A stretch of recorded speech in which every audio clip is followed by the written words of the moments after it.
Live from Dallas-Fort Worth, this is WFAA News.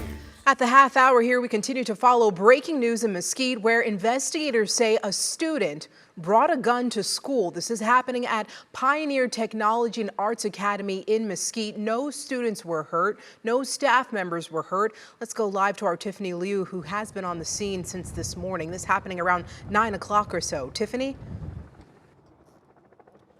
Yeah, Cleo, well, the scene has changed a little bit here. There's still a lot of police presence, but let me just show you what's going on behind me. Some of the firefighters have cleared out at this point. It's really just Mesquite PD, and there's still an ambulance here. But I'm going to have Cody zoom all the way down there. There seems to be a group of people there, unsure if those are parents, if those are students, or what's going on. But again, from this situation, we do know that no students were injured. The latest from Mesquite Police Department is that this happened just before 9 o'clock this morning. Mesquite PD was called to the school about a person with a gun, and we got information that it was a student that actually brought this firearm to the campus. It was then changed to an active shooter call. Police say a suspect entered the building with a gun. Officers at first tried to negotiate, and it ultimately led to an officer-involved shooting. Take a listen to this press conference that we heard just about half an hour ago.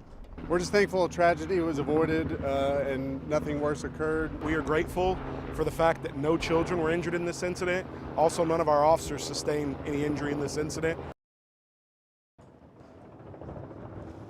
Right now, you're taking a live look at 8TV, chopper in the air right now over the school about what's going on live at this time. What I do know also is that around 10:45, they started moving middle schoolers to the church. The school is asking parents and family members, loved ones who are understandably shaken up for their patience at this time. Families can report to this church, Living Truth Church, just behind the school, to sign their students out. We also know shortly before 11 o'clock, they also released the fifth graders and the rest of the middle school to the church as well. Again, I want to emphasize no students or officers were injured. The suspect was taken to the hospital. Take a listen at some of the parents that we spoke with as well at the reunification center.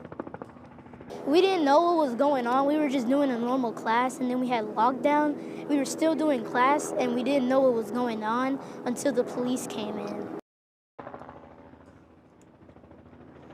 And it's something you never want a child to have to experience or to hear. I did speak with a man who actually heard the pops happen. He was at this O'Reilly Auto Parts just across the street shopping when he heard several shots fired, and then he saw reportedly the suspect being carried out onto a stretcher in the ambulance, and we know at this time the suspect is at the hospital. Again, the reunification center is at Living Truth Church behind the school on Moon Drive.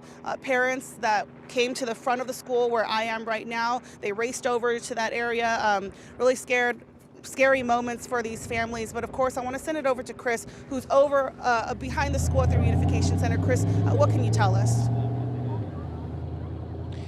Well, Tiffany, yes, this is where students have been periodically coming out. A handful of them came out just a moment ago, and they are being reunited with their parents. Since we got here, a lot of them have been reunited, so this parking lot's starting to empty out, although there still are some parents here. When we got here, we could see the worry on their faces, a few of them in tears. Now the school administrators were coming out trying to assure them that none of the students had been injured, so that was helping, but still a very uneasy morning.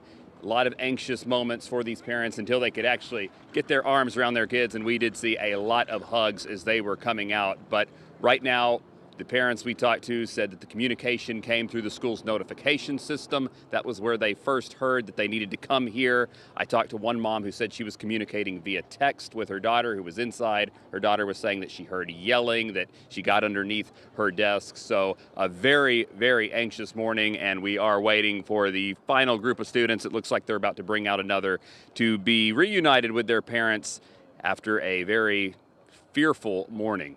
All back to you. All right, Chris, thank you. This is something that should never happen at a school. It could have been much worse, right? I'm so thankful that parents are able to pick up their students.